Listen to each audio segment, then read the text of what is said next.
안녕하세요. 청강문화산업대학교 만화 콘텐츠 스쿨에서 학생들을 만나고 있는 양혜석입니다.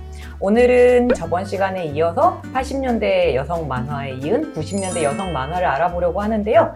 네, 흥난지 박사님 모셨습니다. 안녕하세요. 안녕하세요. 80년대 여성 만화에 대해서 저번에 신나게 얘기를 나눴죠. 얘기를 들으면서 계속 이제 90년대가 더 찐인데 뭐 약간 이런 느낌을 계속 받았어요. 80년대에서 르네상스를 소개해 주셨고 여기에서 얘기를 해주신 걸 조금 되짚어 보자면 이제 여러 여성 만화가들이 나왔고 여성 사사를 펼치면서 그 안에서 시대의 한계를 넘어서려는 모습들을 이제 소개를 해주셨었습니다.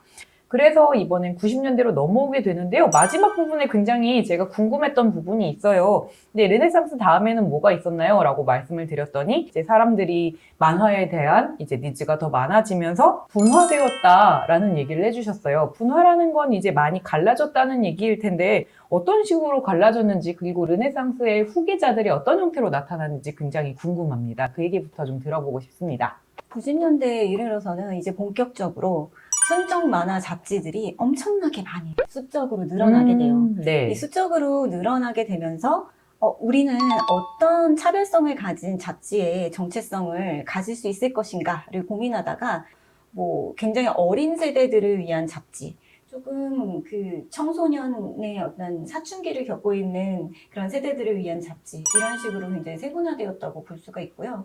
그리고 80년대에 이 르네상스에 굉장히 많이 감명을 받은 네네. 여러 그 여성 작가들이 정말 본물처럼 쏟아져 나와서 그 당시에 90년대 초반에 막 오렌지족 네네. 네, 그 얘기를 하니까 굉장히 나이가 들어 보이는데 아무튼 그 오렌지족들이 막 외제차 타고 다녔어요. 야, 타! 네, 그랬던 것처럼 Z세대, X세대들이 막 등장할 때였거든요. 맞아요. 네, 근데 그런 세대의 교체가 확연하게 드러나는 것이 또 순정 만화에서도 드러났다. 네, 그렇게 보시면 될 것 같아요. 그렇군요. 서태지 씨가 생각나네요. 네.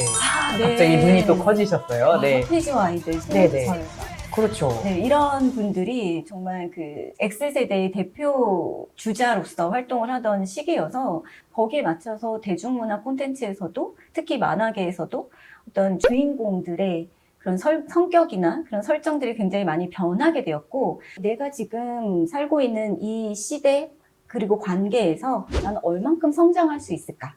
이런 것들에 대해서 다시 집중하는 시기가 90년대라고 볼 수가 있겠습니다. 그러면 이쯤에서 이 시대를 빛낸 대표적인 작가님들 말씀을 좀 들어볼까 싶은데요. 어떤 시대라는 게 칼로 무자르듯이 이렇게 자를 수 있는 게 아니다 보니까 딱 잘라서 90년대 작가분은 이들이다라고 말할 수 없기는 해요. 근데 그럼에도 불구하고 아까 말씀하신 90년대 만화의 특징들, 당시 젊은이들의 꿈과 욕망을 잘 그려냈다. 뭐 이럴 만한 이렇게 말할 수 있을 만한 90년대 작가님은 어떤 분을 소개해 주실 수 있을까요? 90년대 작가님들을 말씀드리다 보면 제가 팬심을 숨길 수가 없어서 지금 입꼬리가 이렇게 올라가고 계시죠? 너무 좋아요, 저도. 제가 90년대에는 특히나 박희정 선생님을 정말 사랑했어요. 지금도 알죠. 사랑해요. 네, 알죠. 박희정 네. 선생님 봐주시면 박희정 좋겠네요. 선생님 너무 진짜 작품을 보면서 어떻게 이런 작품을 만들 수가 있을까? 너무 세련됐고요. 진짜 그냥 세련됐어요. 잠깐만요. 네, 진정하세요. 네, 더 이상의 어떤 표현이 더 정확하게 맞아 떨어질까라는 생각을 해보면 굉장히 트렌디하고 세련되었는데 네네. 그 동경의 끝판왕이었던 것 같아요. 네.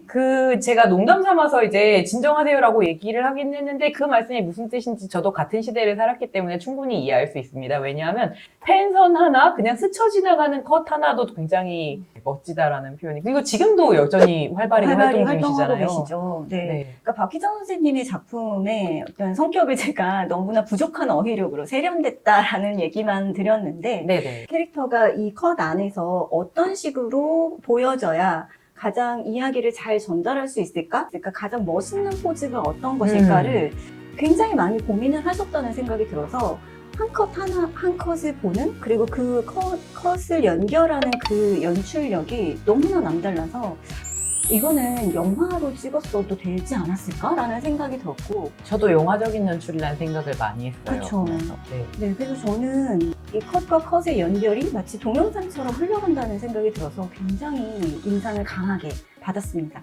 그리고 또 내용적으로는 퀴어물들을 많이 그리셨어요. 네네. 그래서 그 당시에 저는 이런 식의 작품들이 이렇게 멋있게 표현이 될 수 있다니? 장르적으로 굉장히 저에게는 새로운 그런 장르였는데, 퀴어물들이. 그치, 이런 사랑도 있지.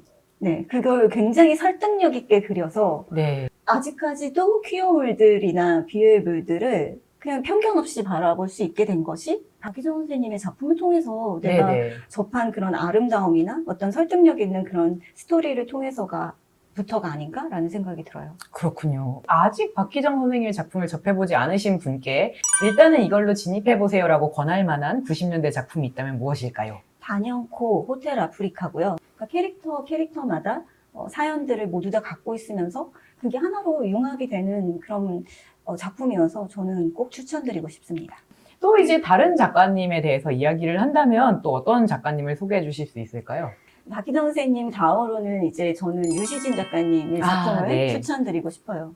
그러니까 유시진 작가님은 10대들의 성장에 대해서 굉장히 집중을 하는 작품들을 많이 만드셨는데, 10대들의 성장이라고 하면 그냥 현실 세계를 바탕으로 한 그런 관계 중심물이겠구나라는 생각을 하실 수도 있는데, 만이라는 작품에서는 또 굉장히 판타지적인, 맞아요. 그리고 설화를 바탕으로 한 네. 여러 가지의 그 아이디어를 동원을 해서 결국에 성장을 이야기를 하는데, 이런 마법 같은 판타지가 왜 때문에 필요할까라는 생각을 굉장히 네. 좀 많이 하게 만드는 그런 작품들을 만드셨고, 유시진 작가님의 작품에서의 지금 성장이라는 키워드를 말씀을 해드렸는데, 네네. 사실 저희도 네. 어린 시절부터 지금까지 성장을 했잖아요. 그쵸? 네. 네. 저는 굉장히 사춘기가 격변의 시기였는데, 그러셨군요. 굉장히 마음을 많이 했는데, 네네. 어린이 시절에서 이렇게 어른으로 성장하는 그 과정이 우리는 너무 일상적이고 생활 밀착형이어서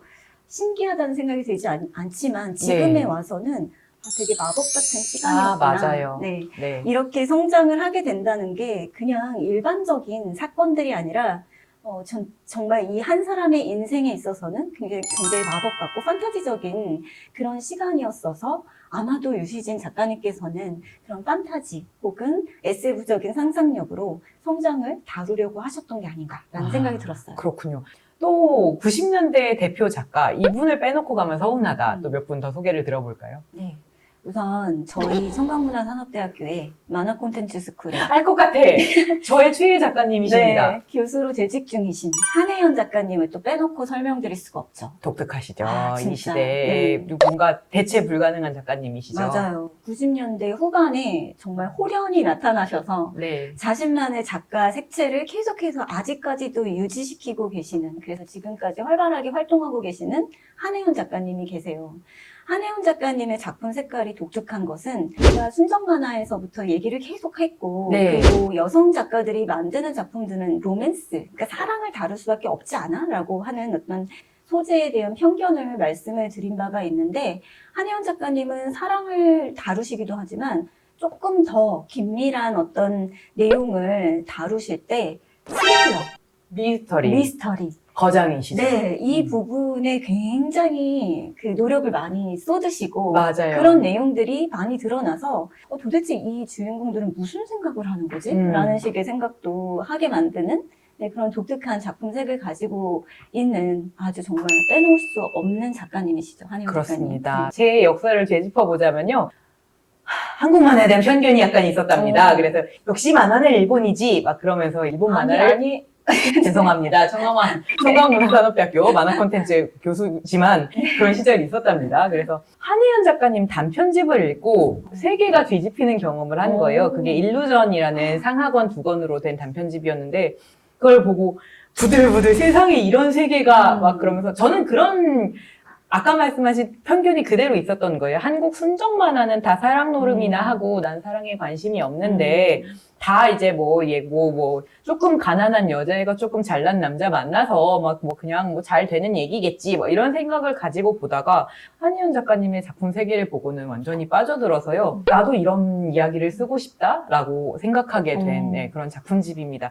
이제 슬슬 뭔가 90년대의 슈퍼스타를 한번 소개해 주실 만한 때가 된 것 같은데요. 그쵸. 네. 예상이 되시죠? 예상이 어떤 갑니다. 거를 네, 말씀을 충분히 예상이 드릴지. 갑니다. 네, 90년대에 정말 기라성 같은 여성 작가님들이 많이 계시지만 90년대 후반을 순정 만화 세계를 강타한 청계영 선생님 그렇습니다. 청계영 작가님이 1996년에 링크 신인만화 공모전에서 무려 대상을 받으셨는데 네. 근데 사실 대상을 받는 건 쉽지 않은 일이에요. 잘 안 줘요, 그게. 네, 그 당시엔 그랬어요. 맞아요. 지금은 1등상을 무조건 주려고 네네. 보통 공모전에서 노력을 하지만 당시에 장려상을 주면 좋구나. 맞아요. 예전에도 장려상 받았는데 그래 이번에도 우수상 없고 이번에 대상도 또 없구나. 그런데 링크에서 대상 수상작이 나왔다고 해서 다들 너무 깜짝 놀란 거예요. 대상을 주는 거였어? 이런 느낌이죠. 그렇죠. 네. 그래서 탤런트라는 작품으로 대상을 받으셨는데 가장 특별한 지점은 물론 만화적으로 잘 만드시기도 했으나 그 당시에는 정말 이례적으로 포토샵으로 스크린톤을 대신해서 맞아요. 네, 완성을 시킨 작품이라는 점에서 완전히 새로운 패러다임으로 그 툴을 사용하셨다는 점에서 이분에게는 대상을 안 줄 수가 없는 그런 상황을 만드셨죠.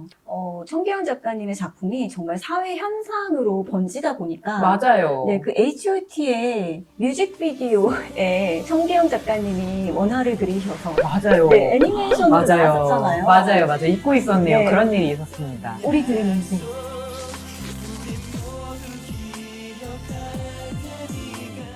그런데 이 대단한 분은 지금도 여전히 대단하시죠. 얼마 전에 큰 사고를 당하셔서 더 이상은 작업대에 앉아서 손으로 그림 그리는 게 어려워지셔서 말로 어떻게 해달라라고 얘기를 하면 그대로 구현이 되는 그런 식의 시네마 4D를 사용을 하셔서 작품을 만드신다고 들었어요.